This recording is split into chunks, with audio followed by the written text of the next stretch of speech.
On today's adventure, we do something a little bit different as we get the opportunity to explore some hidden cliffside ruins far off the beaten path in the beautiful Verde Valley.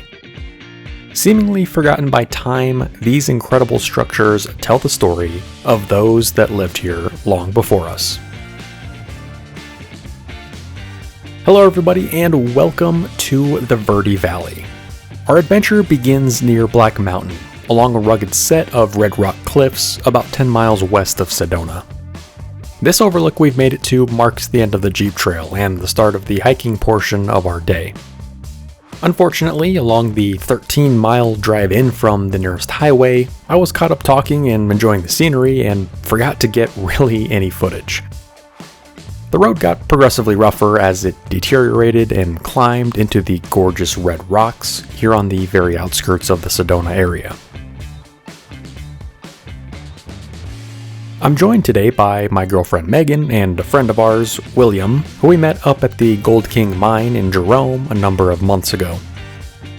William is really the one that planned this trip since he mentioned finding some ruins in the area, and that was enough of a reason to hit the trail and get out for an adventure.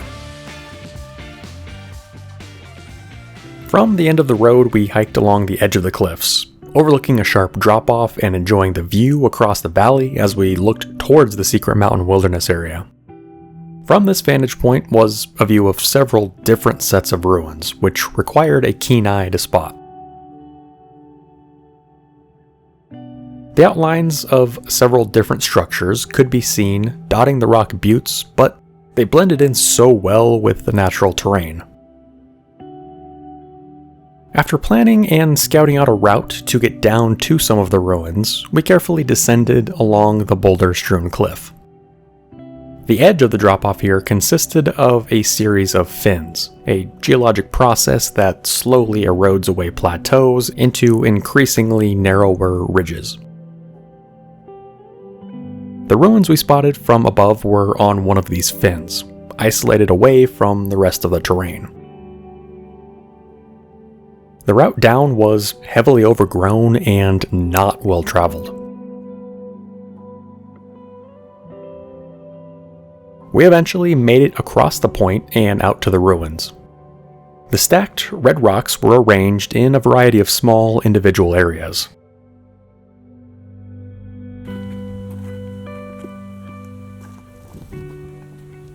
There were 3 separate rooms in varying states. Some of the walls have collapsed over time, but walking through, the outlines were still clearly defined. Each room featured an entryway, but no other discernible features. They were all small, no larger than 15 feet by 10 feet. Perched along the edge of the cliffs, these structures offered a commanding view of the surrounding area. In the walls below the rooms were several natural caves, carved out by the forces of erosion over time. It was unclear if these were also used by those living here, as there were no stacked rocks blocking the entryway, but they could have served as a great hideout and defensive position.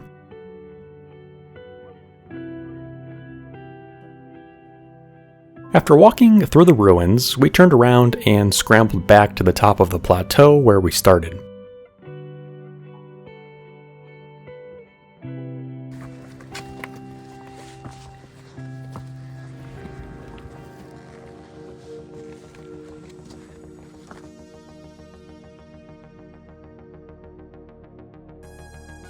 William had spotted a few more ruins in the side of the cliff. These were completely inaccessible unless you had experience and gear for rappelling. Luckily, the drone made short work of getting a closer vantage point. After descending down at least 100 feet of sheer sandstone, a large alcove came into view. It was enclosed by an outer layer of stacked rocks with a fire pit in the middle. The inner face was marked by hundreds of small circles and a large amount of soot and burn marks. It is unclear what this would have been used for, but this was an incredibly well-hidden position. Getting to it on foot seemed nearly impossible, and its location halfway up the cliff would have made it incredibly difficult to sneak up on anyone camped here. Another squared-off ruin sat perched on a nearby cliff, which likewise seemed incredibly difficult to access. There was no doubt that these 5 different structures, as well as any others that we couldn't spot in the vicinity, were all connected somehow. However, because they were so hard to find and seemingly forgotten by time, it is unclear what exactly they were or who lived in them. The 2 nearest known Native American ruins are that of Honanki, meaning Bear House, and Palatki, meaning Red House, each within a few miles of these structures. Both of those ruins feature larger cliff dwellings built in a similar style and were inhabited by the Sinagua people between 1100 and 1400 CE. Those sites are far more protected and documented, and feature pictographs and petroglyphs carved on the native red sandstone walls. Because of the proximity, it is highly likely that these unknown ruins were also inhabited by the same people around the same time. Perhaps the Sinagua used these structures for a short time during foraging or trading expeditions through the area. The Sinagua people, particularly the southern Sinagua, were a group of ancestral Puebloans were known to live throughout the Verde Valley and inhabited the area around Sedona, as well as other popular sites like Montezuma Castle and Tuzigut. The Sinagua, meaning without water, lived in this area as early as 500 CE, slowly moving west and possibly descending from the Mogollon culture. They were known to use a mix of hunter-gatherer foraging as well as subsistence agriculture. Their descendants today are the Hopi. By the 15th century, most of the Sinagua had moved on from the area for a variety of reasons.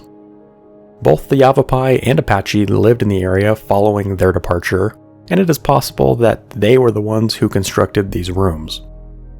While it is unclear who exactly inhabited these ruins, the fact that it has probably been somewhere between 500 to 900 years since humans have lived here was incredibly fascinating. It isn't every day that you get to walk around somewhere that has such a long history.